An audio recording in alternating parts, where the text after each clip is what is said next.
Ken and Mars Vlog.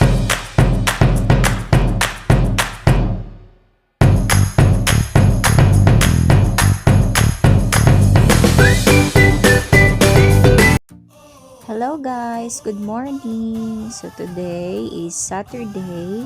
Mag-visit ta sa amuang farm. Look at the fish pond. Yeah, this is the way padulong sa amuang piggery.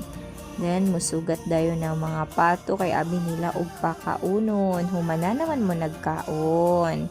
Gipanggutom na pud mo among mga manok, among heritage na mga manok. And also, napod ni mga native na manok ang fish pond na mo ang tangkungan. Diha ko nagakuha og mga pagkaon sa manok and sa baboy. Then this area is 5,000 square meter. Mauni ang entrance padulong sa manukan and pabuhan. Okay, karon mosulod na ta sa among piggery. Uy na si Tuto Catalan. Naghula. Just kidding, tanawa, mauni ang mga anay. Kani siya dumalaga pa ni, hapit na na magpakasta. Then katong isa, ikatulo na to niyang parity. Kani, pag-ulang pud na lutasan, si Bunso. Kani si ate. Si ate, nang dako og tiyan. Hapit na ni siya mga anak karong July 31. Unta, Lord, kaloy-an nimo ang amo ang mga inahing baboy nga layo sa sakit. And then mauni amo ang tita. Si tita na siya 14 heads nga anak. Kaso namatay ang isa, maong 13 na lang. Kani hapit na pud ni siya mag 1 month. Then duha ka buok litsunon, puhon-puhon. Kani dumulaga pa pud ni, hapit na pud na magpakasta. So in total na ani 7 heads nga anay. Nangaon ang mga pato and gansa. Malipay na sila basta bisitahon kay makakaon.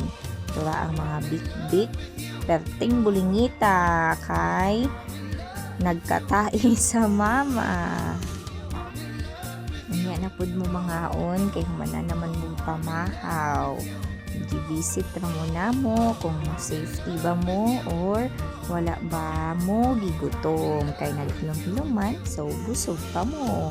Unya na pud mong paniud to and then karon moadto na pud ta sa gawas kay para i-check kung unsa pa ang naa sa amuang farm o para ma-tour pud mo namo sa amuang farm. And let's go guys.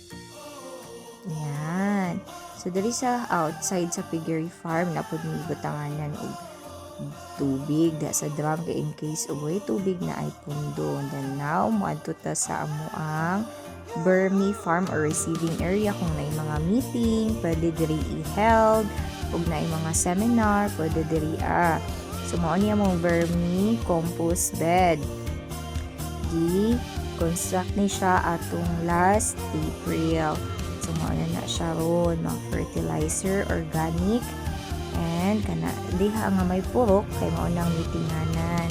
So, diba, dako-dako pud og area na pud basketball court. Kung after pakaon, gusto mo dula-dula, then, mauna, amo ang basketball court. Then, padulong na pud mi pauli, kay mag-prepare na pud for paniud to ani nila. Mauna si Papa. Usahay na ilamaw, pakauno niya amo ang mga manok. Kay may na lang pud makatimo. Ayan, kagwapo man dayan niya akong bana. Uy, nakasando man kay sexy man kaayo. Anya pauli nami. Ako lang nag-voice over guys kay napa siya gilakaw. Muna mo ang farm, na mga vegetables diha, na ay kanang alubati, mani, tinangkong, kanang kalamunggay, lemongrass, ug daghan pang mga tanom na apoy kalabasa, okra, mais, diba? Integrated, lahi-lahi na mga masustansyang gulay ang mga gitanom. Kay gulay para og gutomon. Kung gusto maggulay, makakuha ra di hapon. Makakuha ra dayon. So, mao lang to guys. Until next time. Bye. Happy farming everyone. God bless us all.